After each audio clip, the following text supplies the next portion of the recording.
Hello and welcome to program report card. मैं हूं अलीना फारूक शेख। आज प्रोग्राम का आगाज करेंगे कुछ मुल्क की तरक्की और इस्तेहकाम पर बात करते हुए। मुल्क की सियासत में क्या चल रहा है और मौजूदा हुकूमत के अगले 3 साल कैसे होंगे। तो तहरीक इंसाफ की जानिब से तो अपोजिशन जमातों में फॉरवर्ड ब्लॉक बनाने के दावे किए जा रहे हैं, लेकिन मुस्लिम लीग नून के सेक्रेटरी जनरल एहसन इकबाल साहब जो दावा ये कर रहे हैं कि मुल्क भर से तहरीक इंसाफ के अरकान असम्बली हैं जो कि नून लीग से राब्ते कर रहे हैं ताकि उनकी जमात अगले इलेक्शन में उन्हें टिकट दे सके। मजीद उन्होंने ये भी कहा कि हर रुकने कौमी असम्बली को नजर आ रहा है कि अगले इलेक्शन में तहरीक इंसाफ की टिकट की नहीं बल्कि जहन्नुम की होगी, इसलिए वो सब इस कश्ती से छलांग लगाना चाहते हैं। लेकिन हम अभी किसी को हाथ नहीं पकड़ा रहे। इतनी कुर्बानी देने के बाद भी अगर हम दोबारा लोटों को अपनी जमात में शामिल करेंगे तो ये मुनासिब नहीं होगा। दूसरी जानिब वजीर आजम इमरान खान ने कहा है कि मुश्किल वक्त गुजर चुका है और अब अच्छे दिनों का आगाज होने जा रहा है। नए पाकिस्तान की जिद्दोजहद में नजरियाती साथियों की बदौलत उनको कामयाबी मिली। वजीर आजम इमरान खान ने मुल्क के माशी और सियासी इस्तेहकाम के लिए बड़े इकदाम करने की कोशिशों का ऐलान कर दिया है और उन्होंने कहा है कि अब जो आगे वक्त है वो बड़ा अच्छा वक्त होगा। इस जिम्मे वो स्टेक होल्डर्स को भी शामिल करेंगे और मुल्क में सियासी और माशी मुस्तकबिल बड़ा रोशन होगा। तो हमने आज सवाल इस तरह से रखा है अपने एनालिस्ट के सामने कि हमारे एनालिस्ट क्या समझते हैं, कौन सी सियासी पार्टी अगले इलेक्शंस में राज करती नजर आ रही है या अगले इलेक्शंस में किसके पलड़े में ज्यादा वजन नजर आ रहा है हमारे तज्जियाकारों को। तो सवाल कुछ यूं है बुनियादी कि एहसन इकबाल साहब कहते हैं कि पीटीआई के बहुत से अरकान असम्बली उनसे राब्ते कर रहे हैं, कह रहे हैं हमें पीटीआई का मुस्तकबिल रोशन नहीं नजर आता। दूसरी जानिब इमरान खान कहते हैं कि अब अच्छे वक्त का आगाज हो चुका है। तो किसका मौक़िफ़ या किसका दावा दुरुस्त है, तहरीक इंसाफ या मुस्लिम लीग नून के ऑप्शन है हमारे एनालिस्ट के पास। और पैनल पर आज हमारा साथ देंगे रीमा उमर साहिबा ज्वाइन कर रही हैं, हसन निसार साहब ज्वाइन कर रहे हैं, मजहर अब्बास साहब, बाबर सत्तार साहब हमारे साथ होंगे और मुनीब फारूक साहब भी हमारे साथ मौजूद हैं। मुनीब साहब, आपसे आगाज करते हैं गुफ्तगू का। क्या लगता है आपको किसका पलड़ा ज़्यादा भारी है, ये जो बातें हुई हैं इसके बाद, एहसन इकबाल साहब यानी मुस्लिम लीग नून या वज़ीर आज़म इमरान खान और पीटीआई? मैं ये अर्ज़ करूँगा कि मुझे दोनों का ही दावा गलत लगता है। अब मुझे तहरीक इंसाफ का जो दावा है वो क्यों गलत लगता है, वो इसलिए कि ये इमरान खान साहब का या तहरीक इंसाफ की हुकूमत का ख्याल हो सकता है कि मुश्किल वक्त गुजर गया है। अगर वाकई ग्राउंड रियलिटीज़ को देखा जाए तो मैं नहीं समझता कि मुश्किल वक्त गुजर गया है। कोई खातर ख़ास सक्सेसेस हमारी नहीं हैं मईशत के हवाले से। कोई 2 सालों के अंदर कुछ इतने कोई बड़े प्रोजेक्ट्स या कुछ ऐसा नहीं है जो पाकिस्तान की हुकूमत कहे कि ये इट्स अंडर आवर बेल्ट और हमने अचीव कर लिया है। वो कहते हैं हमने डैमेज रिपेयर किया है, इकॉनमी को हमने ये कर दिया वो कर दिया, लेकिन वो उसका असर लोगों पर पड़ा है या नहीं पड़ा इस वक्त तो लोग देख रहे हैं। जो नोटिस हुकूमत की तरफ से वज़ीर आज़म की तरफ से लिए गए हैं वो जो एसेंशियल्स हैं उनकी कीमतें बड़ी हैं। जो जिस स्कैम की या जिस किस्म की माफियाज़ की बात की गई है, हुकूमत ने उनके खिलाफ महाज तो खोल लिया है, लेकिन वो जिस प्रोडक्ट के हवाले से महाज खोला गया है उसकी कीमत काबू में नहीं आ रही। अगर यही गवर्नेंस है और इस तरह की गवर्नेंस है तो उसके ऊपर सवालिया निशान है।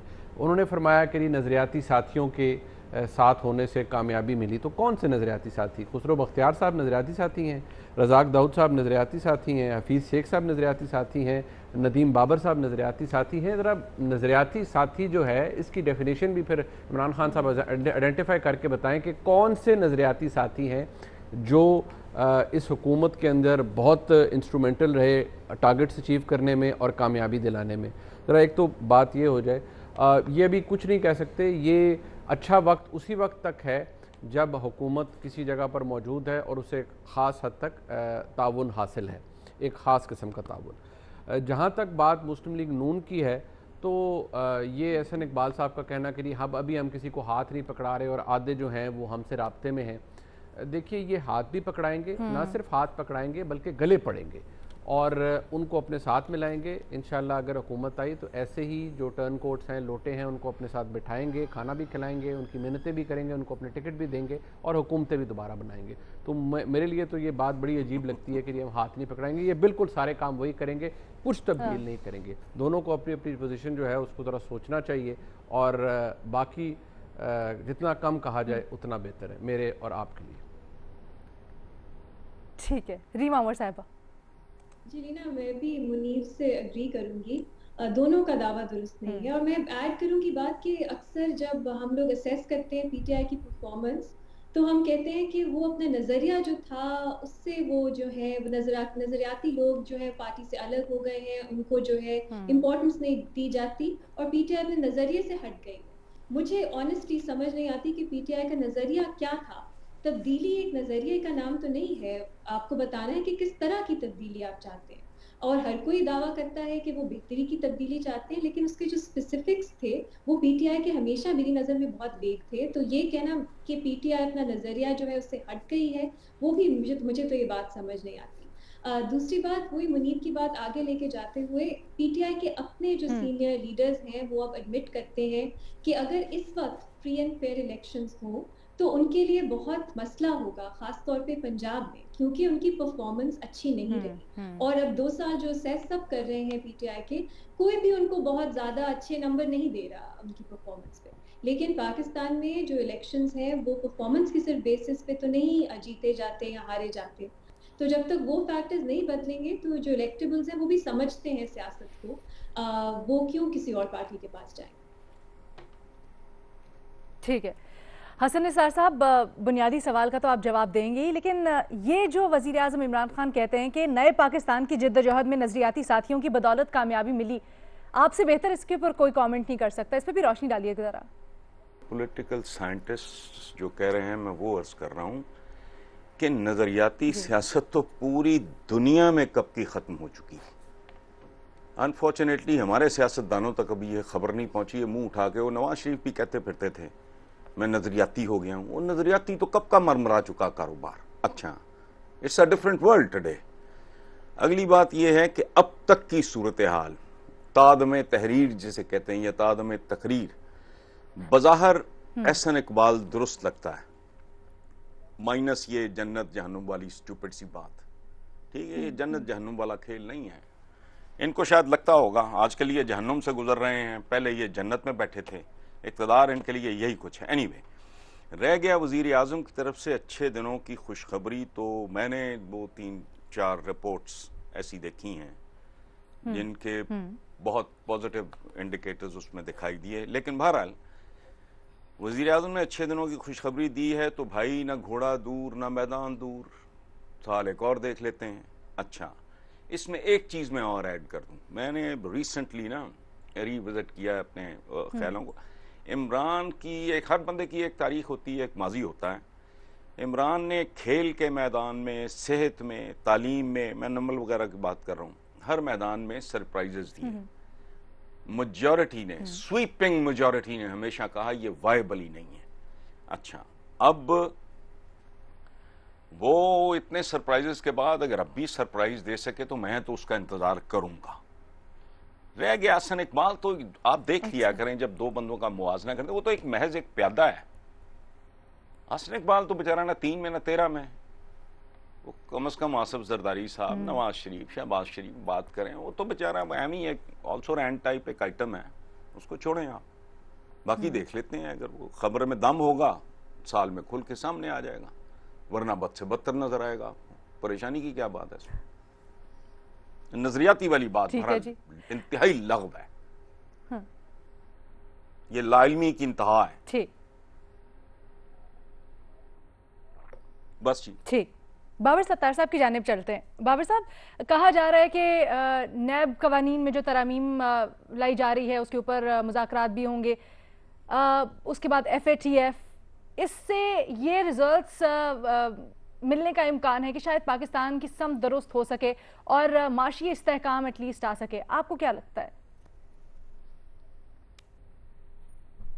अलीना, एक प्रोफेसर ने प्रेसिडेंट ओबामा को खत लिखा था गालिबन 2008-9 में शायद, जिसका टाइटल या जिससे ये मशहूर हुआ फिर टर्म कि hope is not a strategy. तो अभी हसन साहब ने भी जिस तरह फरमाया, हम सारे उम्मीद लगा के बैठे थे कि जिस तरह वर्ल्ड कप में वो जावेद मियांदाद और इमरान खान खेल रहे होते थे, आहिस्ता आहिस्ता आहिस्ता विकेटें नहीं गिर रही, तो वो आखिरी 10 ओवरों पे बड़ी उम्मीद होती थी कि बस ये अब छिक्के चौके मार के किसी ना किसी तरह से मैच जिता देंगे।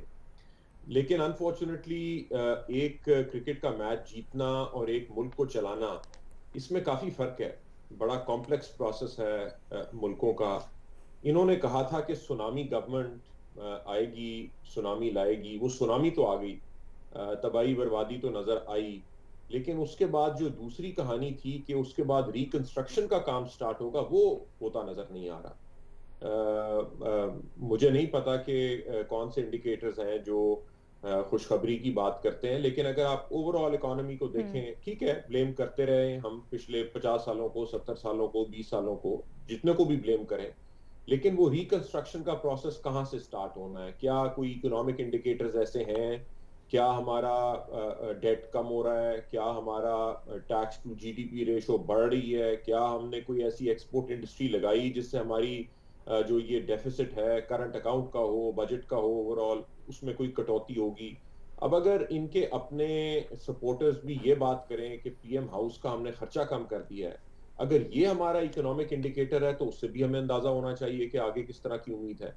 अच्छा, उसके बाद आगे चलिए, ये बताइए कि क्या हेल्थ और एजुकेशन जो फंडामेंटल चीजें हैं किसी भी सिटीजन के लिए, उसमें कोई ऐसी इंप्रूवमेंट नजर आई आपको कि हमें अब उम्मीद हो कि हम सिटीजन्स के साथ बेहतर रियासत करेगी ट्रीटमेंट? वो भी ऐसी कोई चीज नजर नहीं आती। अच्छा, ये देख लीजिए कि क्या ओवरऑल स्टेट और स्टेट के इंस्टीट्यूशंस पे सिटीजन्स का जो ट्रस्ट है वो ज्यादा बेहतर हो गया, कि हमें लगता हो कि अब हमारा जो रिलेशनशिप है वो बेहतर हो गया है स्टेट के साथ, और हम एक ज्यादा यूनाइटेड कॉम है। पिछले 2 साल की वजह से हम एक ज्यादा यूनाइटेड कॉम है, और अब हमारी ज्यादा डिटर्मिनेशन है कि हम मजीद कोई बेहतरी अपने लिए क्रिएट कर सकें। तो जितने हम 2018 में डिवाइडेड होंगे, हम उससे अब ज्यादा डिवाइडेड हैं, हम उससे ज्यादा पोलराइज्ड हैं। हमारा जो लेवल ऑफ पॉलिटिक्स है या जो पॉलिटिकल डिबेट है वो ज्यादा नीचे चली गई है। जो लेवल ऑफ बदतमीजी है या इनएबिलिटी कि हम बैठ के बात कर सकें आपस में, वो ज्यादा बढ़ गया है। तो किस कॉन्टेक्स्ट के अंदर अगर हम देखें तो हम मेरी इमीडिएट फैमिली जो है वो सारे के सारे पीटीआई सपोर्टर्स हैं, और वो घर में इलेक्शन से ये बात होती थी कि इंशाल्लाह उम्मीद है शायद इस दफा कुछ बेहतर। तो वो जो बहुत हामी भी थे पीटीआई के, वो भी अब पिछले 2 साल के बाद खामोश है। गिव अप नहीं किया होगा उन्होंने, लेकिन अब खामोश है क्योंकि डिफेंड करते हुए हुकूमत को थोड़े से शर्मिंदा होते हैं। किस बेसिस के ऊपर हम उम्मीद बांधें, मुझे तो नहीं नजर आती कोई ऐसी बेसिस, लेकिन उम्मीद पे दुनिया कायम है। आप उम्मीद तो किसी चीज के साथ भी बांध सकते हैं, हवा में भी बांध सकते हैं। ठीक है, लेकिन बाबर साहब, जहां आप ये सब नहीं मानते और आप उम्मीद के जो दावे किए गए थे उसकी नफी कर रहे हैं, वहां जो मुस्लिम लीग नून नैरेटिव पेश कर रही है और एहसन इकबाल साहब उसकी तायीद कर रहे हैं। नहीं, गोली मारे जनाब एहसन इकबाल साहब और उनकी डिटेल को। अच्छा। मेरा ख्याल है कि ये जिस तरह से आपने सवाल कंस्ट्रक्ट किया है, यानी किस तरह से हम इवैल्यूएट करेंगे पीटीआई को? क्या हम उसे इवैल्यूएट करेंगे उनके अपने मैनिफेस्टो और उनकी अपनी, मतलब आप भी कोई ऑप्शन नहीं लेना चाहते? आप हुकूमत की 2 साल की कारकर्दगी की बात कर रहे हैं ना, या आप इस डिबेट में उलझना चाहते हैं कि जनाब पिछली हुकूमतों ने क्या किया और इस हुकूमत ने क्या किया? अगर वो डिबेट करनी है, वो एक पॉलिटिकल डिबेट है। उसमें जो पीपीपी का या पीएमएलएन का सपोर्टर होगा वो कहेगा जी पिछले बड़े अच्छे थे, जो इनका सपोर्टर होगा वो कहेगा कि ये बड़े अच्छे थे।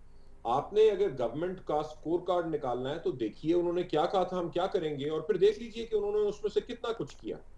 उम्मीद तो इस बात पे बंधेगी ना, छोड़े पिछली गवर्नमेंट्स ने क्या किया, हमें तो आज की गवर्नमेंट के साथ हम इनका कर रहे हैं ना, और किस चीज के खिलाफ हम गेज कर रहे हैं, जो इनके अपने क्लेम्स है। और अभी भी हम ये बात करें कि प्राइम मिनिस्टर ने अगले 3 साल के लिए, वहां पे तो ऑपोजिशन, यानी आजकल डिसअपॉइंटमेंट की वजह क्या है कि किसी के पास भी कोई प्लान ऑफ एक्शन नहीं है ना।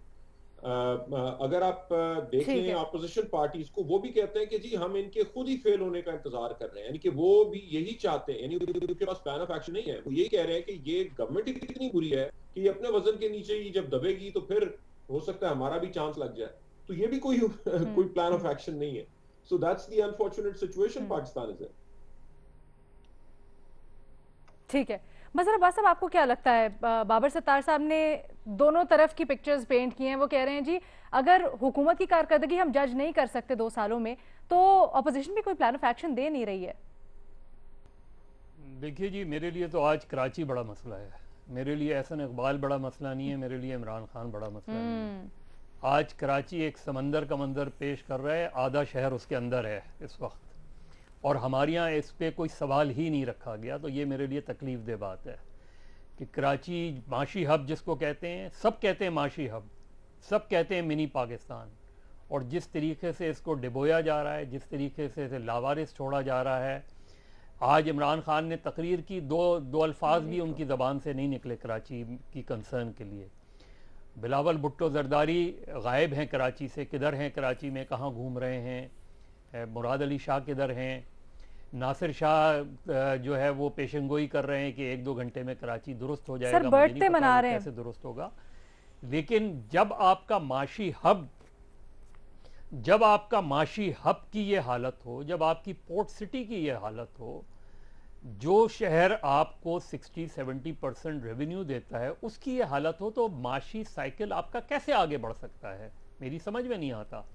इस पे कोई कंसर्न नहीं है, इस पे सिर्फ बाँछें खुल जाती हैं जब कोई तबाही आती है, अफसरान की बाँछें खुल जाती हैं, क्योंकि 1 अरब 20 करोड़ रुपए नालों की सफाई के लिए रखे गए थे, वो किधर गए किसी को नहीं पता।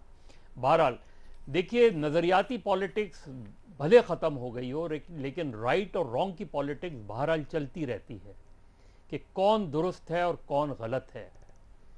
ये मेरा जजमेंट होता है, ये आपका जजमेंट होता है। ये वक्त बताता है कि किसने अपने वादे किए और किसने कितने वादे पूरे किए। उसमें ये जो तबाहियाँ हैं, इसकी जिम्मेदार कोई 2 साल की हुकूमत नहीं होती, इसकी जिम्मेदार कोई 5 साल की हुकूमत नहीं होती, इसकी जिम्मेदार कोई 40 साल में, अगर कोई हुकूमत 40 साल तक हुकूमत कर रही हो तो उसे अपनी रिस्पॉन्सिबिलिटी भी लेनी चाहिए कि मैं नहीं कर सका, मुझे मौका मिला लेकिन मैं उस तरीके से डिलीवर नहीं कर सकता। यहाँ हम एतराफ़ करते हुए डरते हैं, यहाँ हम अपनी गलतियाँ मानते हुए डरते हैं, खौफज़दा होते हैं कि हमने गलतियाँ की, और फिर हम वे फॉरवर्ड बताते हैं। आप देख लें पिछले 2 साल में क्या ऑपोजिशन ने कोई लाइन ऑफ डायरेक्शन दी है, क्या उन्होंने ये बताया है कि उनके पास इसका क्या हल है, इन प्रॉब्लम्स का क्या हल है। और इसी तरीके से आप गवर्नमेंट को ले लें, आज इमरान खान कह रहे हैं कि दुनिया जो है उनके स्मार्ट लॉकडाउन को मान रही है, जैसे दुनिया में स्मार्ट लॉकडाउन हुआ ही नहीं दुनिया में। और अभी जब वो ये कह रहे हैं तो पंजाब हुकूमत का ये नोटिफिकेशन आता है कि पंजाब की मार्केट जो है आज रात से 5 अगस्त तक बंद रहेंगी मुकम्मल तौर पे। तो हम चीज़ ये है कि हम अगर इतने सीरियस इशू के ऊपर भी यकजा नहीं हो सकते जी, हम एक कोई इस तरीके से मिसाक़े मईशत हो या इस तरह की कोई चीज़ें हो, उस पर हम इकट्ठा नहीं हो सकते। तो मेरे लिए मैटर नहीं करता कि पीटीआई क्या कह रही है या पीएमएलएन क्या कह रही है। ये कोई बात है कहने की कि एहसन इकबाल, ये कोई पॉजिटिव बात है कहने की कि तहरीक इंसाफ के एमएनएज उनसे राब्ते में हैं।